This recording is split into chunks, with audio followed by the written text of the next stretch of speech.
find the greatest sharks on Earth. This is their Shark Quest.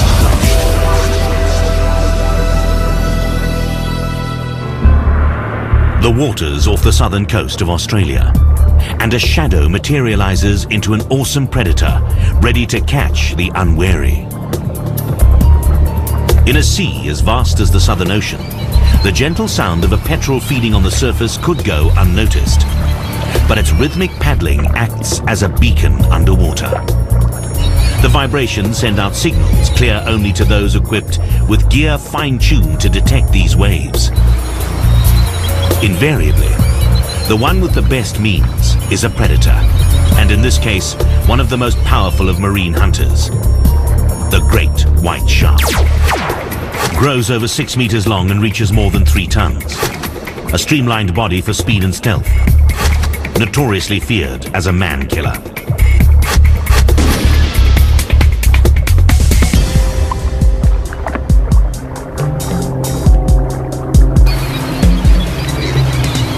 Systematically, the great white tests the source of the signal.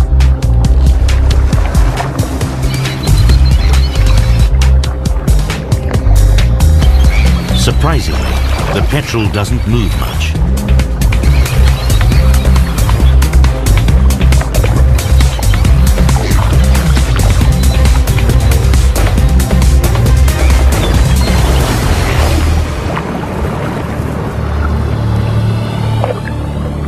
Bird brain against shark cunning. The petrel didn't stand a chance. Could a man out of a cage? A question in the back of the mind of each diver who dares to even get into a cage and face a 5-meter, 1.5-ton great white. Experienced Australian freedivers, Mark and Rob, have often wondered. Go up there. I should have seen it, but bloody awesome. Got some footage. The two formed this diving partnership several years before this great white encounter. They met in 1998 on a recreational spearfishing trip. Rob, diving charter guide and 5 times Australian spearfishing champion, has always been an underwater enthusiast and a keen adventurer at heart. While pursuing his favorite sport, he had many remarkable encounters with sharks. I developed a great respect for sharks. I wanted to see them in a more natural state. This inspired him to swap his spear gun for an underwater video camera, changing his favorite pastime from sportsman to cameraman. But now he needed a reliable diving partner who would dare get as close as possible to the sharks. Mark, builder by profession and fellow shark enthusiast, took the bait.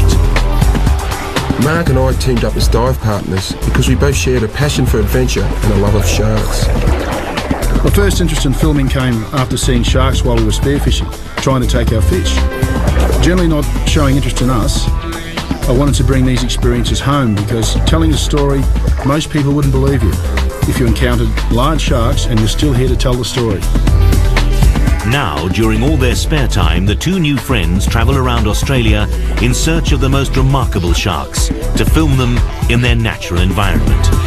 Through our images, we try to tell the story that these sharks aren't the malign man-eaters that everyone thinks they are, but they are basically a large predator trying to survive in the ocean. Their quest leads them first to southern Australia to film the most feared of all sharks, the great white. To come face to face with the world's most feared animal. What an experience. I mean, undescribable. They're just magnificent. They're the ultimate predator, but they have a unique calmness about them. Diving with the great white sharks from a cage was an awesome experience, coming face to face with them, but we did find it very restricting. I really wanted to get out of the cage and into the open water with them. The small cages restrict filming opportunities.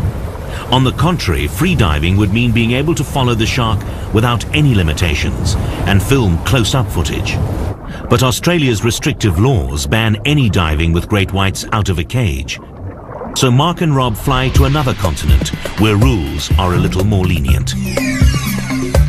On the southern tip of Africa, a few hundred kilometers east of Cape Town, Gans Bay is the closest port to the marine park of Dyer Island, world-renowned for its healthy population of great whites.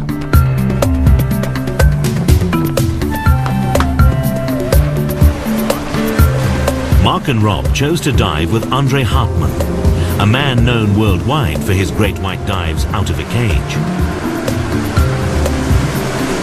Within an hour, the guys reached the seal colony off Dyer Island, main attraction for the great whites of the area and their prime source of food.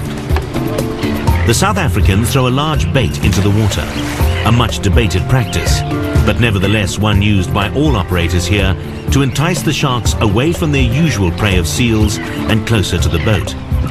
And a smelly bag of fish oil and crushed sardines known as chum greases an irresistible pathway through the current. Everything's perfect. The guys are ready for action. All they need now is a shark. And they're not disappointed. Two great whites follow the chum slick to the bait. Cautiously, one approaches the boat and gapes at the men. The great white is the only fish known to do this.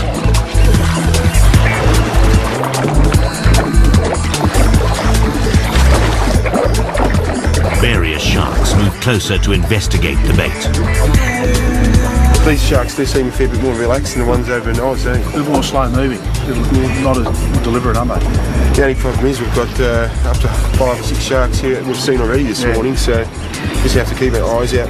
We'll just hang by the cage to start with and maybe wander out after that. The two Australians are about to venture into something more risky than they've ever done before. They are psyched and ready for their first dive out of a cage with the most dangerous of sharks. Andre, the veteran in diving with these sharks, leads the way. Mark follows. And Rob brings up the rear.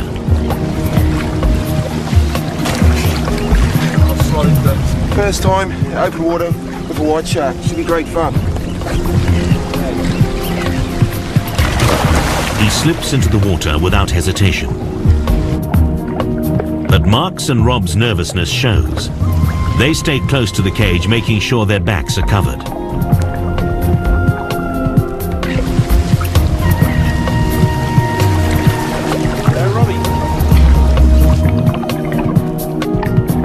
It doesn't take long for the guys to lose their apprehension at the sight of the wonderful creature. Rob just wants to film it. This one is a 4-meter-long, half-ton mass of powerful muscles, fine-tuned for stealth, strength and speed. A perfect killing machine that can snap a 200-kilogram bull seal in half. Although the shark seems at ease with the divers, they must still be cautious. Here he comes, Rob! In these murky waters, a diver's silhouette could easily be mistaken for a seal. The first dive with the great whites without the protection of a cage. What a mesmerising experience. I must admit I expected the sharks to be more menacing, but in fact they were quite calming. But you've got to keep in the back of your mind that things can change in an instant with these animals. One flick of the tail and it could be all over.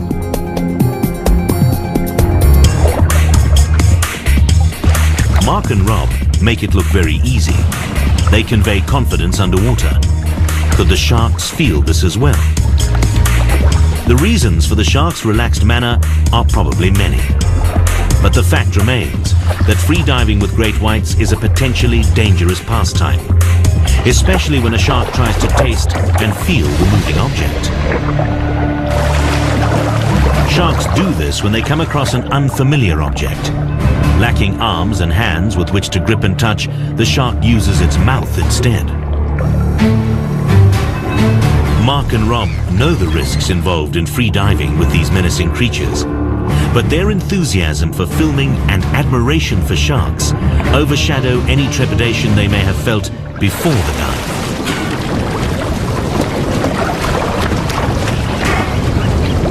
Oh, it's a big shark. Yeah. They look bigger from underwater. They look bigger when you're outside a cage. For sure.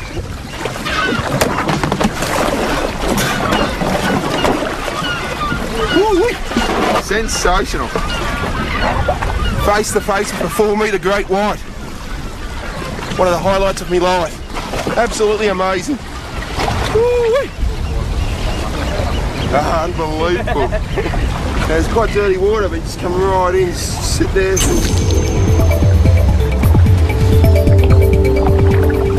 What do you reckon, Mark? That wasn't much different than any of those other big sharks that swum with me. They got a very much a presence, though. Yeah. Very confident animal. Thousands of kilometers from home, Mark and Rob fulfill a lifelong dream: to meet the most awesome predator of the oceans face to face. But their adventure is only beginning. Now they set out on an extraordinary mission to film and get as close as possible to as many of the dangerous sharks as they can find. Back in Australia, the two guys continue their search in Rob's backyard, Melbourne. Rob grew up diving and spearing on the cold water reefs off this coast. He knows the creatures that visit and inhabit these reefs.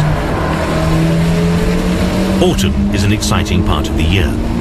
It adds a few more species of sharks to the local population, many of them attracted into the shallows to breed. Mark and Rob hope to encounter some of these sharks, especially the rare ones that come up from the deep at this time of the year. The reefs here vary in depth between 5 and 15 meters, and the two men easily reach the bottom by freediving without using scuba gear. Freediving is a lot more challenging, but it lets you get a lot closer because you're not making any noise and the animals seem a lot more at ease with you.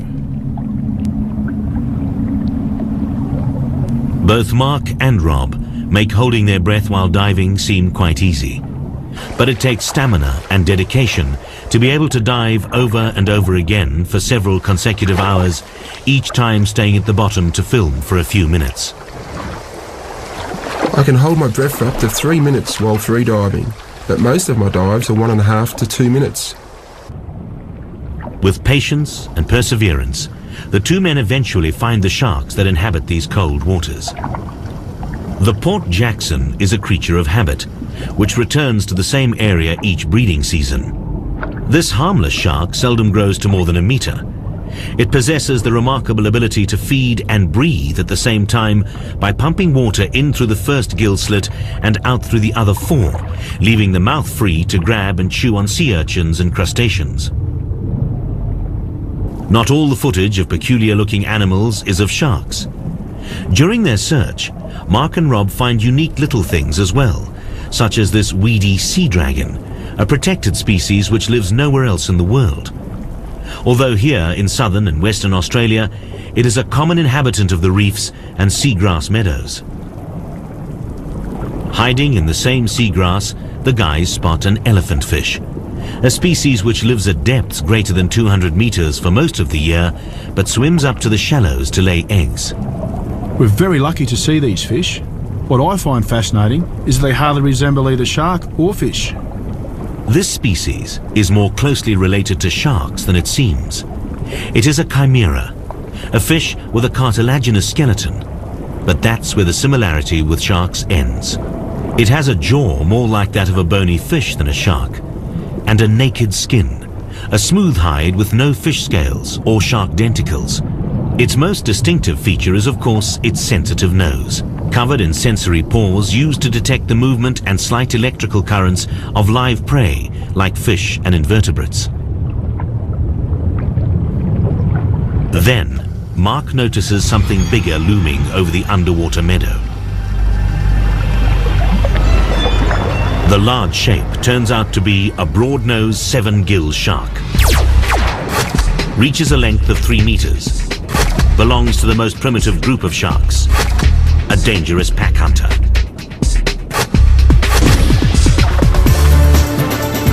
Mark and Rob are surprised to see the shark so close to shore, as it prefers to live in deeper waters. The shark ignores the divers. It seems focused almost on a mission, searching. They swim as fast as they can to keep up. The reason for the shark's presence in unfamiliar territory becomes obvious. Together with another 2 of its kind, it has come here to feed. Like all sharks, these are able to detect the smell of a dead animal hundreds of meters away. Their powerful sense of smell ensures that no easy feeding opportunity goes to waste. They are pack hunters and feed indiscriminately. They would happily eat live prey as much as decomposing carrion. A 7-gill shark on its own is okay, but when they're in numbers, you do have to be careful. Mark and Rob are ecstatic. This is an exceptional filming opportunity. For the moment, the sharks seem to ignore the divers, but they are in a feeding frenzy, and they could easily turn on the two spectators. Sharks can become dangerous when they're so excited by food. They become violent gluttons, biting into anything in front of them, as well as anyone close by, like watching divers. The challenge of filming these sharks and diving with them is getting close enough to make it a good shot, but being safe enough. With time, you do get to understand the shark's behaviour, but there's certain risks, and it's only a split-second difference between a safe shot or a safe dive and a dangerous one. And at times, we have had to get out of the water. Excited by the feed, and perhaps attracted by the divers' movements, the sharks follow the men to the surface. Once a shark homes in on an object, its curiosity makes it move closer to find out more.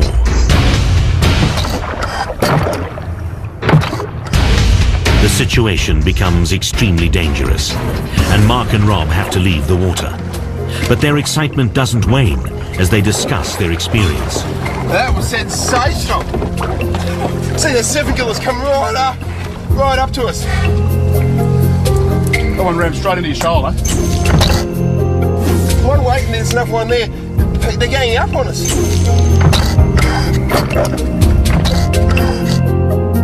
You gotta be careful.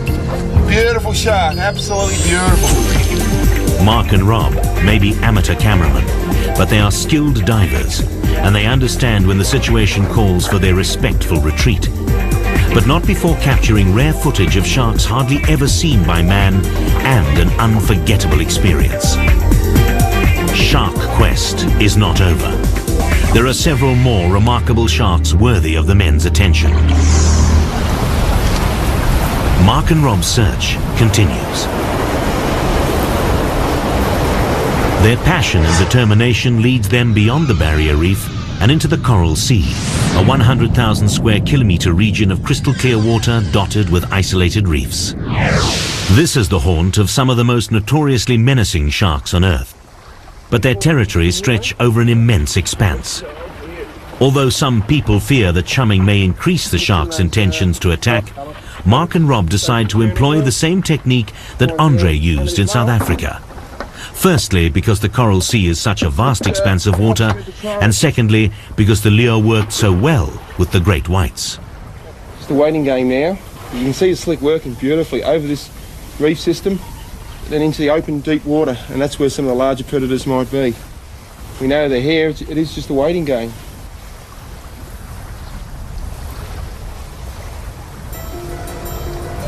The first to see the floating chum slick are a few airborne scavengers. Then, suddenly, a large shark sneaks up to the boat. Mark and Rob identify it immediately. A tiger.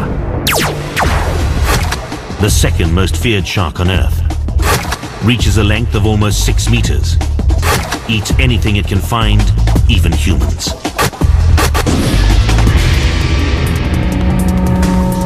She comes again, comes another pass. That's what, a third pass? Yeah. How you feeling, mate? Yeah, we've had in these sort of situations before on the surface, Rob. As long as we maintain together, they only to try and bust us up. Yep. And keep facing it. Yeah, that's right. Just stand your ground, and like I say, we can always jump back out if it's not right. But we can't be overly selective. We've got a good shark here in crystal clear waters. No, let's go. Let's go. Mark.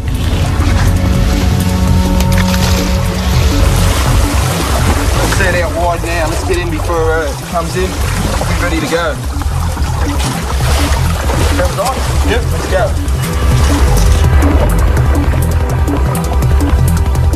Once more, Mark and Rob find themselves face to face with one of the ocean's most dangerous hunters.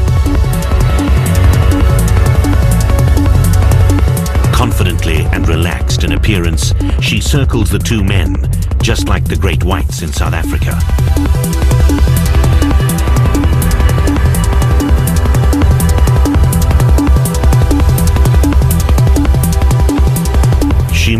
closer, probably out of curiosity.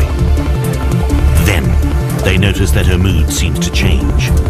The circles she makes around the two divers get progressively smaller and smaller. She quickens her pace, perhaps because she's excited by the flavors emanating from the chum bucket. She eventually strikes, with a bump so hard that it dislodges part of the camera. What amazed me about this shark was its persistence. It just wouldn't leave us alone. Eventually, we had to get out of the water. Ma, let's get out. My experience has been that tiger sharks are usually quite shy, but in this case, I think that the chum made her aggressive. She made several lunges at my camera, and I felt that if I hadn't kept eye contact with her and retreated, I may have become her dinner. We were trying to be evasive of her, especially after a couple of snaps, and the one where I seen the whites of her eye.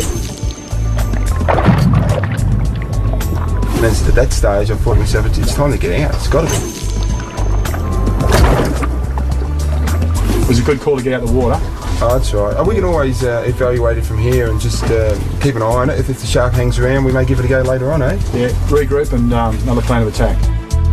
The tiger shark probably became agitated and excited by the smells emanating from the crushed fish and oil in the chum bucket. To calm her down, Mark and Rob take the bucket out of the water. Eventually, she slows to a steady patrol and leaves the surface.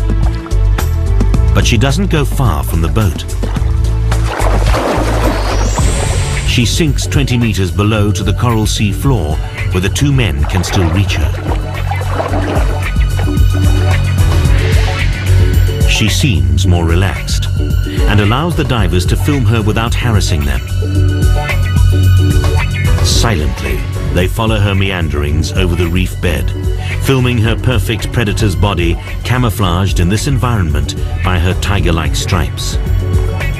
It is believed that these markings differ considerably between individuals, so much so that scientists have been able to distinguish one tiger shark from another.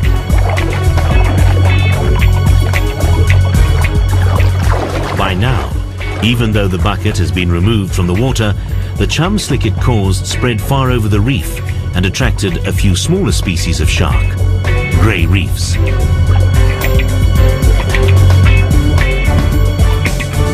Suddenly, Mark and Rob hear a surprisingly loud crunching noise. The tiger shark had bitten into one of the smaller sharks. The two men have never witnessed something like this before, and certainly they have never heard of anyone filming it. It is extremely rare to actually see predation in the ocean involving the larger species. Sharks feeding on small fish is one thing, but a tiger eating another shark is an extraordinary sight.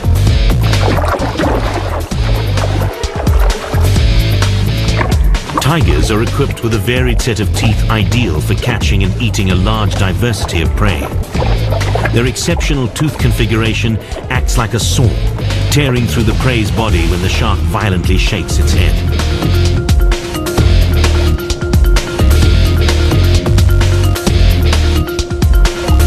It only takes a few minutes for the whole 1.5 meter grey reef shark to be consumed, proving the tiger's voracious nature.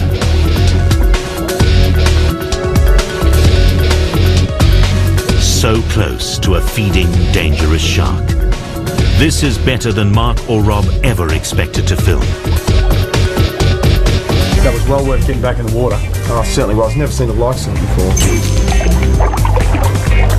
I could actually hear a soaring sort of motion. I'm looking around, not really thinking that was the tiger hooking into something that big.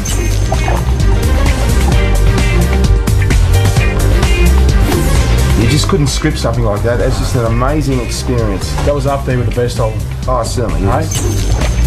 Face to face with a 3 meter tiger shark on the hunt, and once again, Mark and Rob emerged from the experience unharmed and with several tapes of unbelievable footage. But the two men do not want to give up their quest yet. Already, they prepare for their next dive. By evening, they're geared up to see what species of sharks prowl the reefs at night. This time, to be able to stay underwater for a longer period, the men decide to use scuba gear.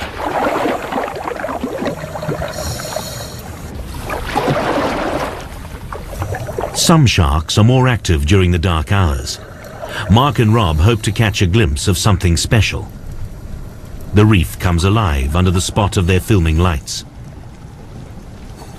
Systematically, the two divers move between coral gullies and search the caves and overhangs. At first, all they find are the reef dwellers. A moray stays snug in its hole, waiting for an opportunity to strike out at passing prey. Rob finds a venomous sea snake. He doesn't film the reptile for long because he doesn't want to provoke the snake into biting him, as its venom is so potent it could kill him. The sharks are few. The first they see is a primarily nocturnal species, a 3-meter tawny nurse shark out on patrol. Next, a silvertip shark appears in the lights. Although this is usually an open water species, it does occasionally visit outer reefs in search of food. Disturbed by the lights, it quickly moves away.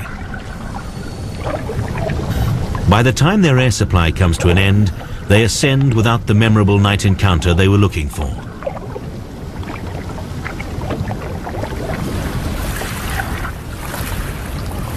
The morning dawns into a calm, warm day, an ideal time for fishing.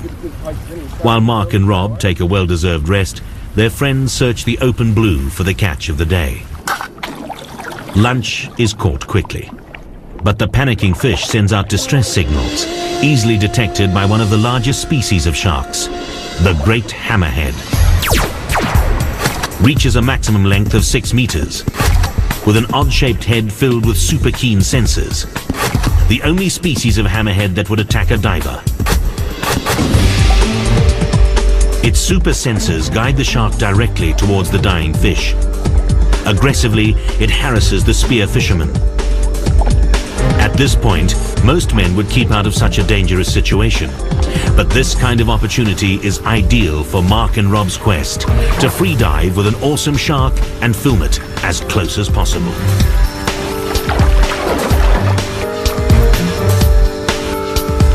This is the largest of the hammerhead species, and the only one that lives a solitary life, patrolling the open oceans for a meal. You do have to be very careful while filming sharks because they are large predators, but we're not their natural food. Generally they are after fish that we have with us, or they're curious. By the time they start to film, the hammerhead has already eaten the speared fish. The shark calms into a determined patrol, allowing the two men to get some shots of its extraordinary body. The hammerhead is my favourite shark species because of its large dorsal fin and strange looks. A second hammerhead approaches, probably also attracted by the commotion caused by the speared fish. This one has an entourage of pilotfish. They use the shark as a swimming larder, feeding on fish crumbs, parasites, and even the shark's excrement. This one kept circling me. I'm sure it was attracted by the electrical field given off by my camera. In their noses, sharks possess gel-filled pores which give them a sixth sense. The incredible ability to detect the electric field emitted by living creatures, allowing the shark to find hidden prey. But metal also gives off its own electric current. And once the shark gets close enough to Rob, his camera's field fools the hammerhead into thinking it could be a prey item. It's not surprising that it follows the divers and their cameras to the surface. To distinguish the source of electricity, the hammerhead needs to get closer.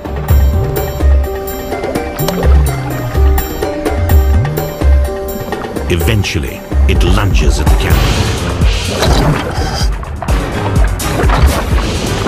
And, satisfied that the strange object is not edible, it swims away, leaving behind two shaken yet ecstatic men. Once more, they manage to capture some close-up footage of one of the most impressive sharks on Earth. Mark and Rob hardly have time to regroup when an even more dangerous shark approaches, an oceanic white tip. Almost 4 meters long, lives alone in the open ocean far from land. Notoriously dangerous and aggressive. Because of the shark's vicious reputation, the spear fishermen get back into the water to watch the cameramen's backs. We have encountered oceanic whitetips in the Coral Sea before, and that's one species you don't want to mess with. A smaller specimen in comparison to the great whites, hammerheads and tiger that the guys dived with before, but just as terrifying to meet face to face. With the habit of living mostly in the open ocean, this shark needs to be an opportunistic hunter, eating anything that comes its way. A diver could easily be mistaken for floating prey in the blue zone. It's a great experience to face something as big and at times lethal. Puts you on the edge, gets your adrenaline going. It's not for everyone, but I certainly enjoy it. Coming face to face with something that's probably feared by 99% of people on Earth.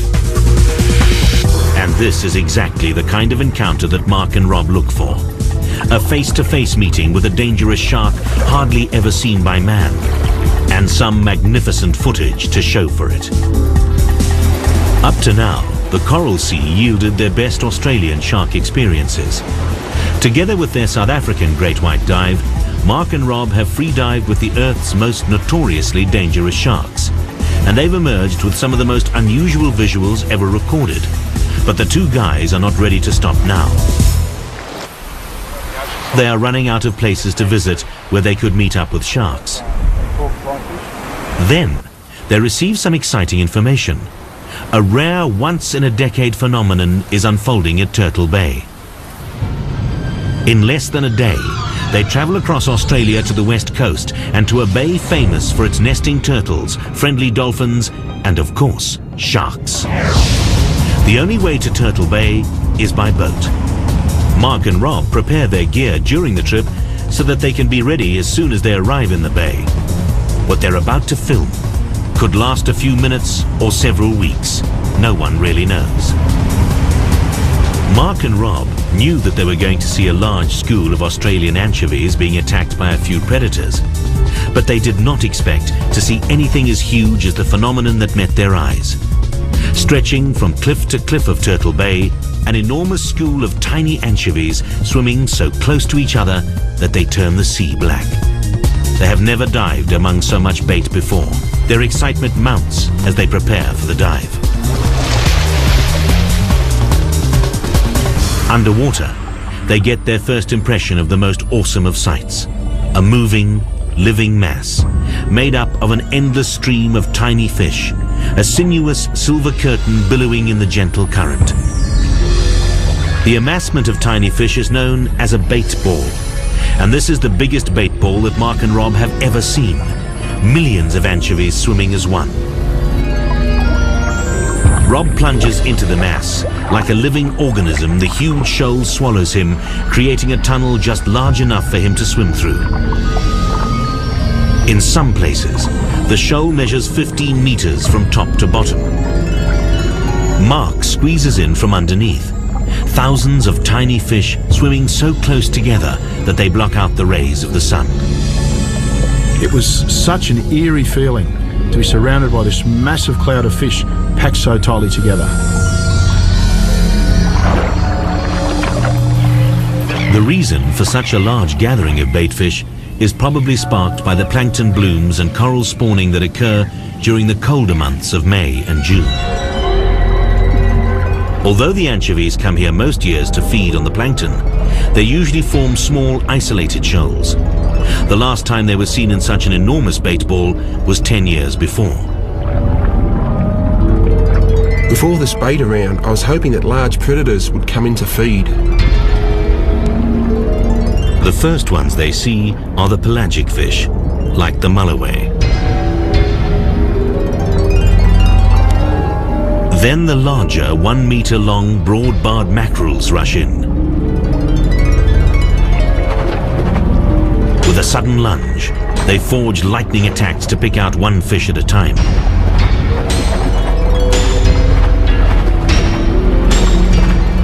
The assaults make no visible difference to the millions upon millions of anchovies. Suddenly, Suddenly, a shark dashes out of the mass of tiny fish. Then more dart in and out. Spinner sharks. Streamlined 3-meter-long predators who prefer to travel and hunt in schools, known to have harassed freedivers. They are fast coastal water swimmers, always on the lookout for their favorite bait, small shoaling fish such as these anchovies. Although spinners have been known to attack humans, for now they seem to ignore Mark and Rob, focusing instead on the overabundance of prey. Side by side, hunters and spectators move through the writhing mass, each team on a separate mission, the sharks to eat as much as they can and the men to film it all. For the spinners, this is a grand feast.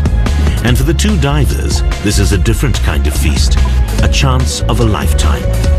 Because a gathering of bait fish of such magnitude and all the predators that attack them is an incredibly rare sight. After all that feeding, by the end of the day, the bait ball seems to remain the same size. Exhausted, Mark and Rob return to the boat, a little overwhelmed by the day's exciting events. Unbelievable.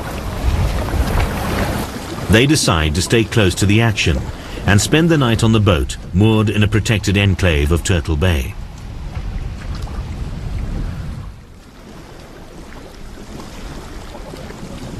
Overnight, the sea conditions worsen.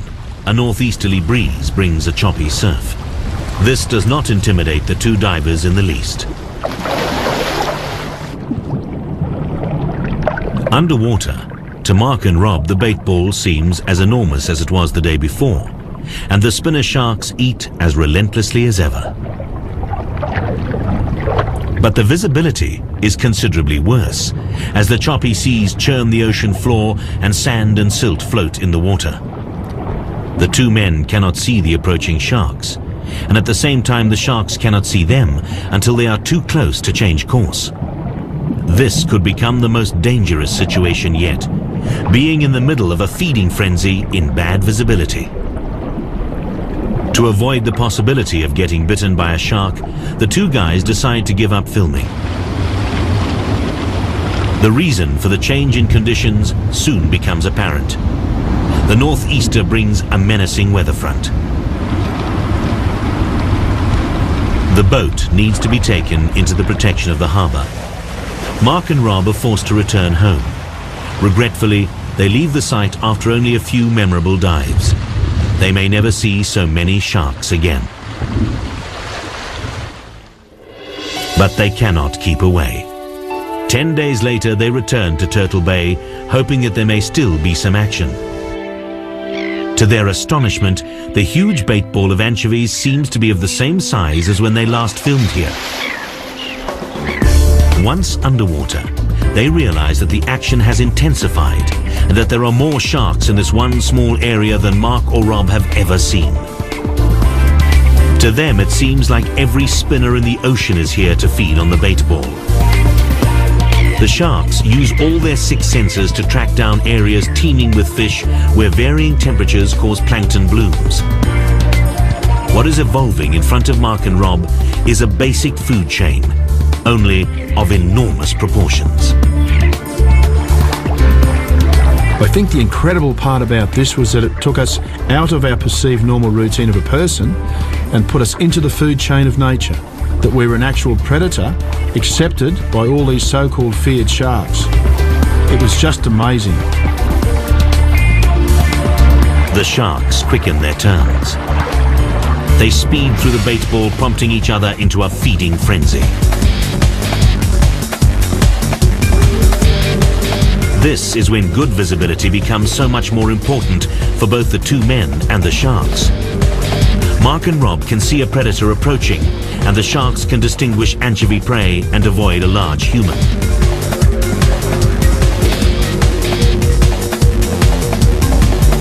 Just when the guys think they've filmed it all, a surprise cruises out of the mass of anchovies. A Bryde's whale joins the feast. Systematically, The whale makes a few close passes to herd the anchovies closer together. At an average length of 13 meters, this is one of the smaller whale species and is often seen close to shore even in water as shallow as 3 meters. The acrobatic sequence ends with a final lunge to scoop up a huge mouthful of anchovies.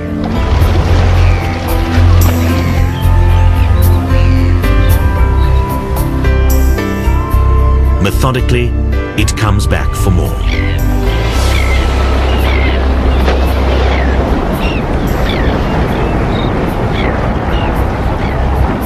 For most of the year, it feeds in the open ocean on similar schools of baitfish and even larger shoaling fish, such as tunas, mackerels and bonitos.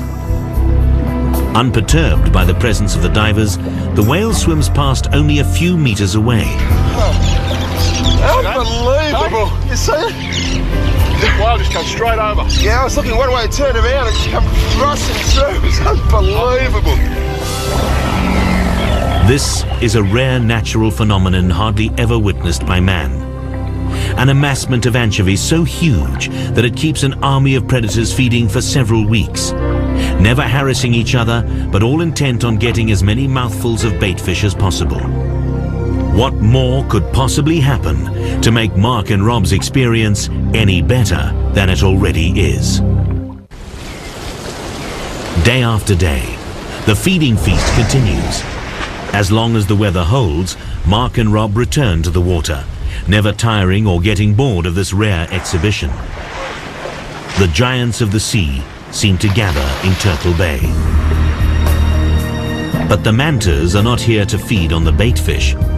They have been attracted to this area for the same reason as the anchovies, to feed on the abundant plankton blooming during this time of year. With a wingspan of over 6 meters, this is an enormous fish, and yet it feeds on the tiniest of sea creatures. Mantas and whales, majesties of the ocean. Whales and sharks, hunters in their own right. Each predator ignoring the other, everyone focused on catching its own prey. And then, even more sharks join the ranks. Hundreds of spinners herd the anchovies into the shallows. Now no baitfish can escape the shark patrol. The little fish are squeezed between the cliffs on the one side, the 5-meter deep reef underneath, and the relentless hunters blocking the only way out. The massive bait ball broadens and pushes against the surface. Now even the birds can take their pick.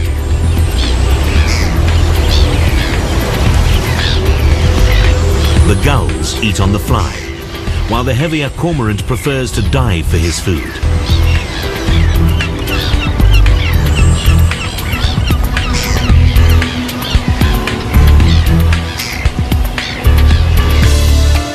I felt so small being amongst all these predators, ignoring me, coming back for more to eat, over and over.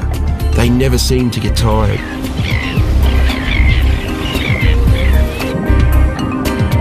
Free diving in the midst of hundreds of feeding sharks. Not every man's idea of fun, but Mark and Rob's most exhilarating adventure.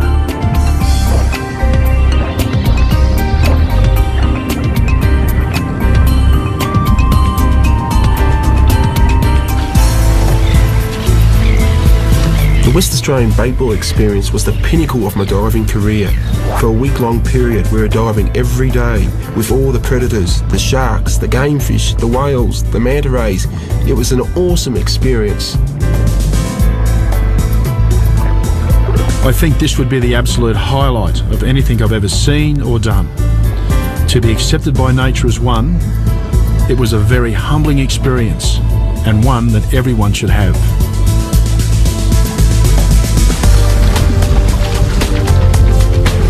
Two ordinary guys with an incredible passion for sharks and a burning ambition to film their amazing behavior so close that anyone who watches can feel the thrill of diving with these animals.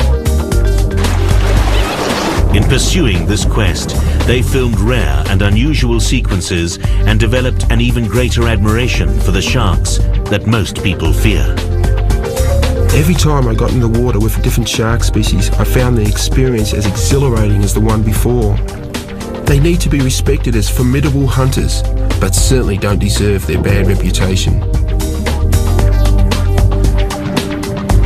We've swum closer than an arm's length from a great white, and we could have touched most of the other sharks that came up to us. They are such awesome creatures that we just have to meet up with them again and again. This is certainly not the end of our shark quest.